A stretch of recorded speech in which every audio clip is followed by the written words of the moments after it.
అమ్మ కళ్ళు తెరిచిందని ఇప్పుడే డాక్టర్ వచ్చి చెప్పారు. అమ్మకేమి కాదు, ఆవిడ ఖచ్చితంగా కళ్ళు తెరుస్తారు అని నేను చెప్పానా లేదా? ఇప్పుడు చూడు, నేను చెప్పినట్టే జరిగింది. అవునానంది, మీ అందరి నమ్మకమే మా అమ్మని బతికించింది.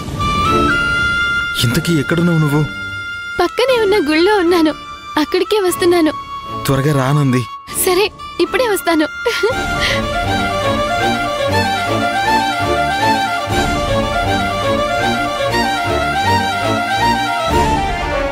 దేవుడా,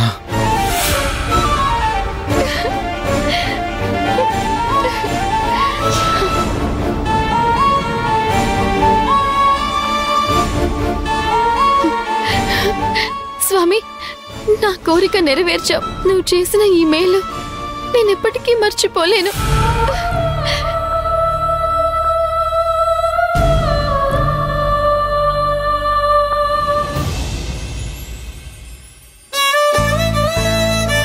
మిస్టర్ అశ్విన్, మీ అమ్మగారు మిమ్మల్ని చూడాలంటున్నారు, వెళ్ళి చూడండి. 1 మినిట్, ఆవిడ ఎమోషనల్ అయ్యే విధంగా మాట్లాడకండి. అలాగే సిస్టర్.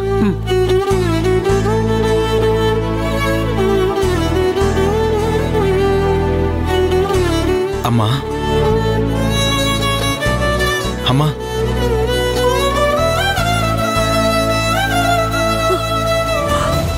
అశ్విన్, ఎందుకమ్మా ఏడుస్తున్నావు? నీకేం కాలేదు, బానే ఉన్నావు. నువ్వు తోడుగా వస్తానని చెప్పినా నీ మాట వినకుండా తప్పు చేశాన్రా. కాదమ్మా, తప్పు నాదే. నువ్వు రావద్దన్నా నీతో రావాల్సింది. రోడ్డు మీద పడిపోవడంతో నా పిల్లలిద్దరినీ ఎక్కడ అనాథల్ని చేసి వెళ్ళిపోతానోనని భయం వేసిందిరా. నువ్వు లేకపోతే మేమెక్కడున్నామమ్మా? ఆత్మహత్య చేసుకుంటానని నిన్ను బెదిరించాను కదా, దానికి ఆ దేవుడు విధించిన శిక్ష ఇది. అలాంటి మాటలు మాట్లాడినప్పుడు దేవతలు తదాస్తు అంటారని పెద్దలు చెప్తూ ఉంటారు.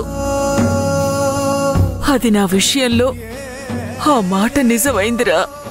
నీకేం కాలేదమ్మా, నువ్విప్పుడు బాగానే ఉన్నావు. ఇక ఎప్పుడు నీ మనసుని కష్టపెట్టను. నేను కూడా ఇక మీదట నా పిల్లల మనసు బాధపడేలా అస్సలు నడుచుకోను.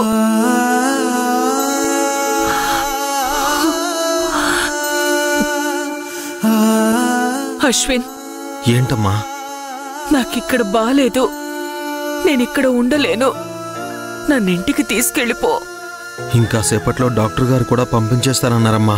వెళ్ళిపోదాం. నన్నిక్కడికి తీసుకొచ్చి ఎన్ని రోజులైంది?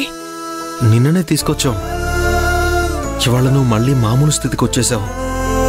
ఎందుకమ్మా అలా అడుగుతున్నావు? ఇక్కడికొచ్చి చాలా రోజులైనట్టుంది. అంతేకాదు, ఎవరో నా పక్కనే కూర్చొని మీకేం కాదు, అంతా సర్దుకుంటుందని ధైర్యం చెప్తున్నట్లు అనిపించింది.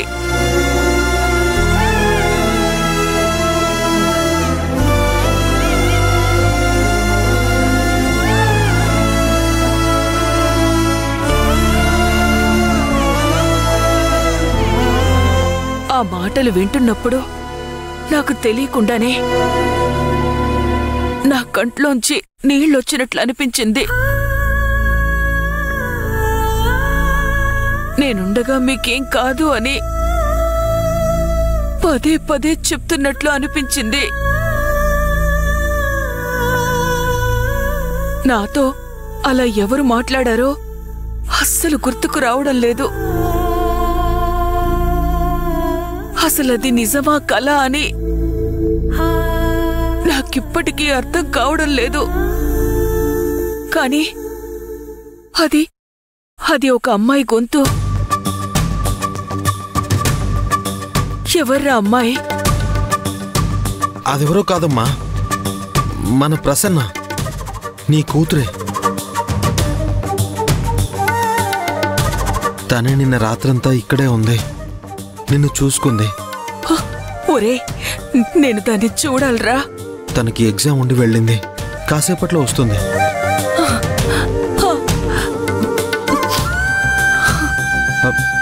అశ్విన్, నేనొకటి అడుగుతాను, చెప్తావా? అడుగమ్మా. చావు అంచుల దాకా వెళ్ళిన నన్ను కాపాడి తీసుకొచ్చినట్టు పోయిన నా గొలుసు కూడా తీసుకొచ్చి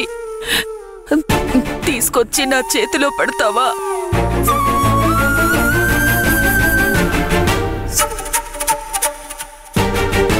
అది మీ నాన్నగారు నాకు చేయించిన మాంగళ్యం తాడు. నా పసుపు కుంకుమలు పోయినా ఆయన గొలుసు మాత్రం నేను చనిపోయేదాకా నాతోనే ఉండాలి.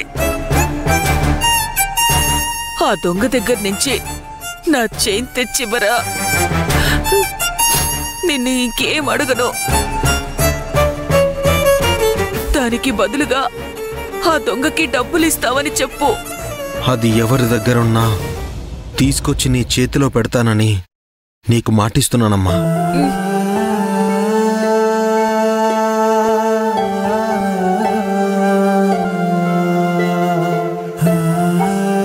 ఇక్కడే నించున్నారేంటి? లోపలికెళ్ళి చూడండి. తను బయటికొచ్చాక నేను వెళ్ళి చూస్తాను. సరే.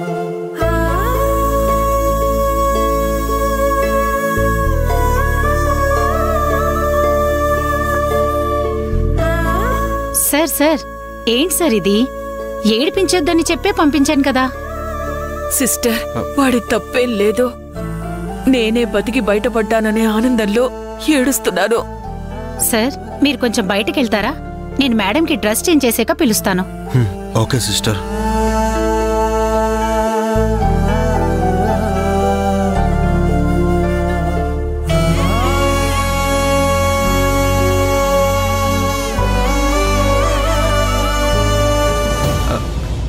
ఆనంది,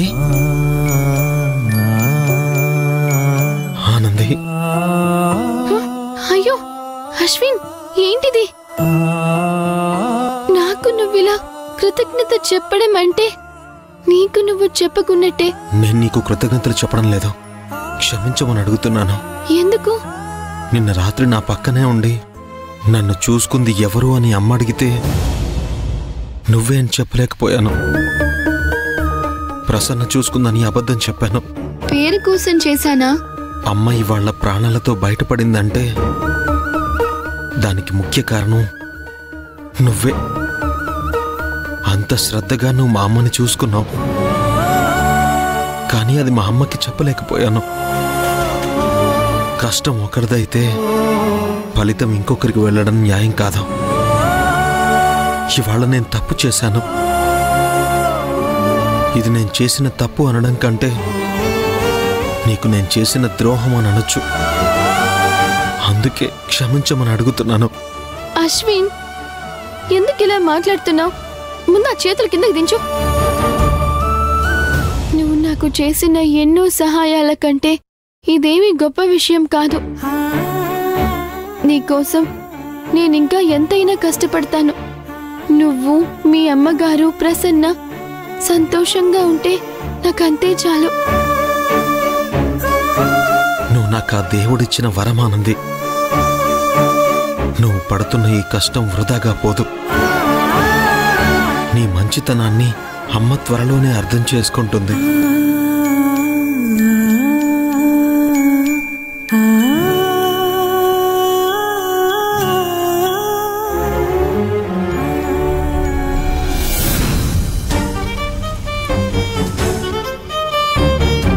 ఆనంది, ఏంటిది? ఏమైంది? ఆనంది, చెప్పానంది,